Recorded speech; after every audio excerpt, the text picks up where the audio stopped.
Alright, UFS community, it's your boy Magnus here, going to give you my take on the Darkstalker Set 2 spoilers. At least the cards I think will make a difference in the format. So the first character we're going to look at is BB Hood. So with every single 7 hand sizer that comes out now, they're going to get compared to Jiffany because they're going to have a similar vitality, similar hand size except -1, and you have to weigh that 7 hand sizer's ability against if that ability is worth having 1 less card every turn that you could have if you pick Jiffany instead.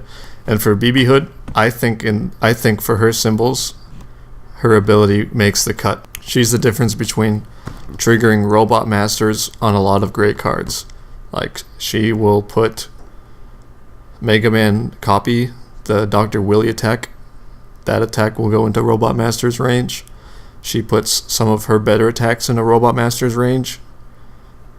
So just for that reason alone, that's pretty good reason to play her. And also she'll draw some cards sometimes, and her passive will make the difference against certain decks that pump a lot of speed and damage. And Jealousy and Fate, that is another throw blocker we did not need. Homemade Explosives. When Spinning Necro Driver rotated, I was wondering if we would ever see that kind of quality of asset hate ever again. And now we are seeing it in this card. Not only does this card blow up one of your opponent's assets, it also draws you a card and does +2 or -2 damage. So not only does it hose the likes of Shaman and any deck that has line stance symbols, but it will even draw you a card or buff or reduce damage even if you don't have an asset to blow up with it. So I think it should be a 4 of in every deck, and then you can just side it out if your opponent doesn't have assets. I think it's that good, and it's not unique. Beautiful Memory. This card is like playing Yuri's Upper, but without really bad damage, which is that's a really good thing in itself. So if your deck has the capacity of pumping this attack up to 10 damage to use that E, then it should go in that deck. The combo probably won't go off that often. Sentimental Typhoon. It's a throw, which isn't a good thing to be right now, but it still has stun too. So that's should make it a consideration for decks just to play it just because it's a throw, but it's never a bad card to play, even if it gets fully blocked by a throw blocker, because at least it has stun too. Shyness and Strike. This is one of those cards where these symbols, Evil, Fire, and Order, they have not been played very much recently except for dumb people playing them. But now cards like this, I think we're going to see these symbols come into their own and start being competitive. Smile and Missile. This card has almost the same numbers as Midnight Launcher, save for a 2 control and the +2 high block and breaker 2. So in some respects it's better than Midnight Launcher. It's situationally better, but on the other hand it might be worse sometimes just because of the 2 control, because of the restriction of having to discard a card for that damage. Basic Training. So this card is carefree but with an actual ability on it, and it's got Evil on it, which means you can tutor this card from your stage with Powerful Ass, which makes this card very powerful just for the +1 mid block, because you can tutor it with Powerful Ass and Kula, which I think is a decent character now, but I won't get into why. Errands for Grandma. So if you're playing JJ 20 vitality and you got a big Andy ultra rare attack unblockable for 50 damage coming at you, you just flip this and you only take 6. So this card is going into every deck that can play it, especially 7 and 8 hand sizers. Malicious Heart. So another card that counters Templar is always welcome. Shaman. He is now the only character in Standard who can say he has his own personal Shinobi tradition that doesn't require momentum to use. He gives some consistent damage pump, but that's not the most impressive thing he has going for him. It's the static, which lets you commit his asset, Hanya, and then ready Hanya if you're playing weapon attacks, because you probably are, because you're playing Shaman and there's plenty of good weapon attacks to play.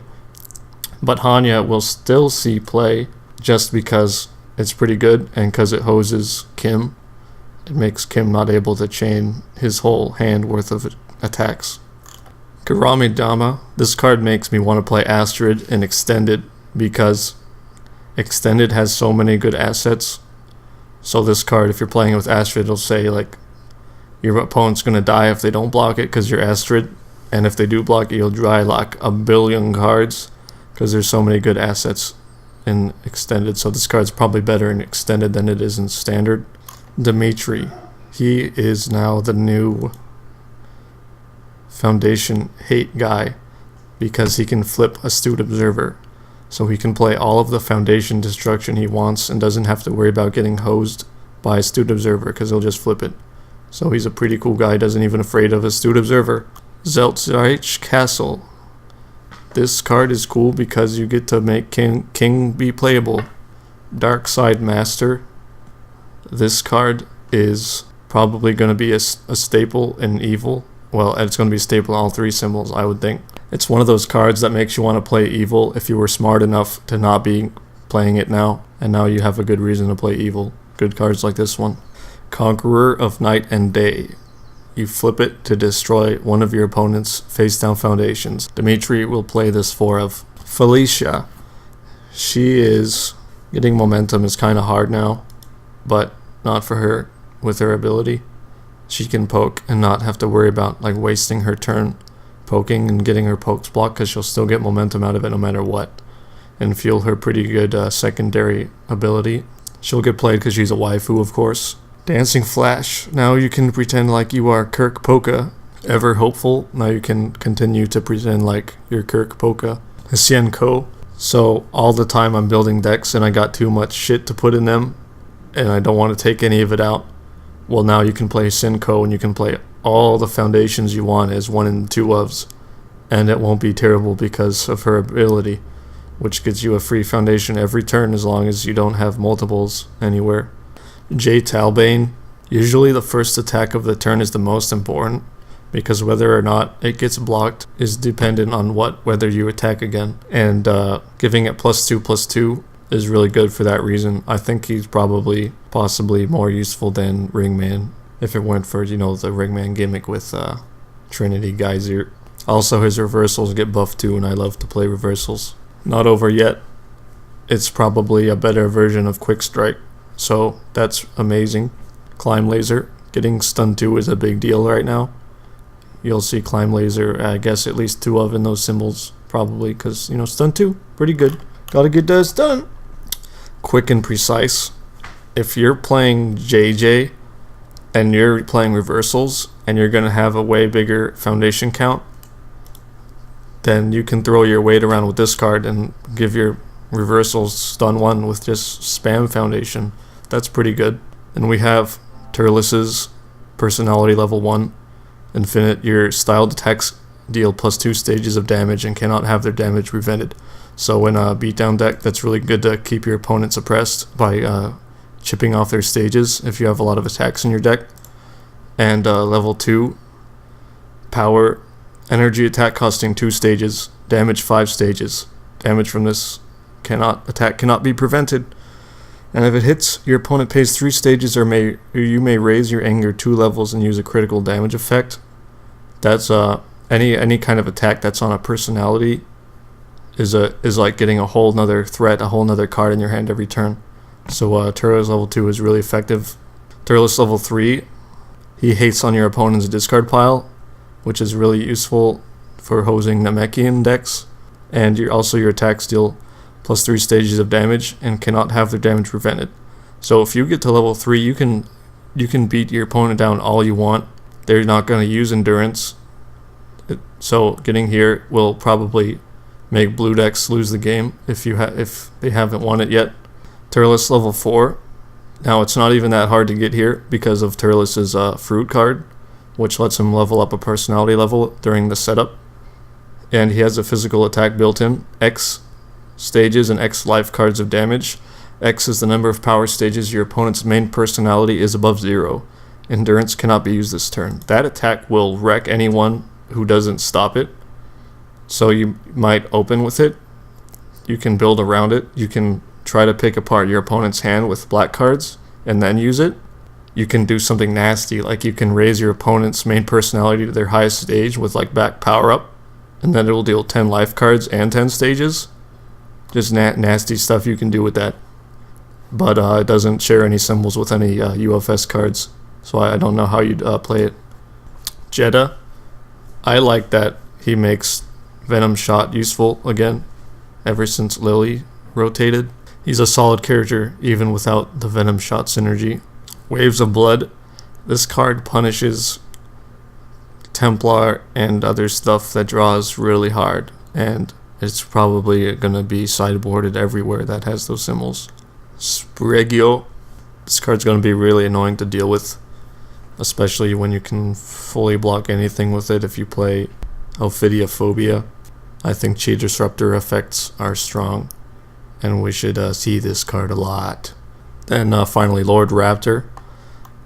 He essentially says either your non-attack cards get -1 difficulty and -1 block, or if you want to attack that turn, your attacks get +1 damage and +1 speed. So the question is, would you rather play this or would you rather be 8 hand size? I would imagine you would rather be 8 hand size. So I don't know if Lord Raptor ever gets justified in getting played over JJ. Le Malta, I like this card. It's together again, and then also a pretty nifty little ability that lets you review another card, which can be the difference between having one more attack to kill your opponent that turn or not having it. Death Voltage. This card will probably have stun 2 most of the time that you play it, and for a 4 difficulty attack to have 4 speed and 4 damage and stun 2, that's really good, and the passive ability is pretty good too. Oral Dead, that was one of my favorite legacy cards, and now we have a card that's also almost as good. After you review this card, seal one of your opponent's foundations. You probably won't review it that often because it doesn't have a block, but the art makes it worth playing. After your opponent adds 1 or more cards to their momentum during the combat phase, discard those cards and add this card to your momentum. So it will shut off Piercing Howl, it'll stop Piercing Howl, and then if they use Piercing Howl, you can stop that. Soul Beats, sometimes it's hard to choose whether you want to play all your spam foundations or if you want to save them as blocks, and now you don't have to choose. You can just keep this card in your hand, and then you'll get it for free anyways when you review it next turn. Pyron, he can pass all the checks he wants on his kill turn, but he's only 6 hand size. So if you can build some kind of draw engine around him, he will have probably the most impressive kill turns anywhere. He'll be like Paul Bittner on crack, because he doesn't have a limit to the number of times he can give his checks +2. Rikuo, I hope you own 4 copies of Gemini Beam. What's it called? Gemini Beam? Gotta look that up. This card was printed so that you can sleeve up your Gemini Beams and they can be useful for something. Gotta get this done!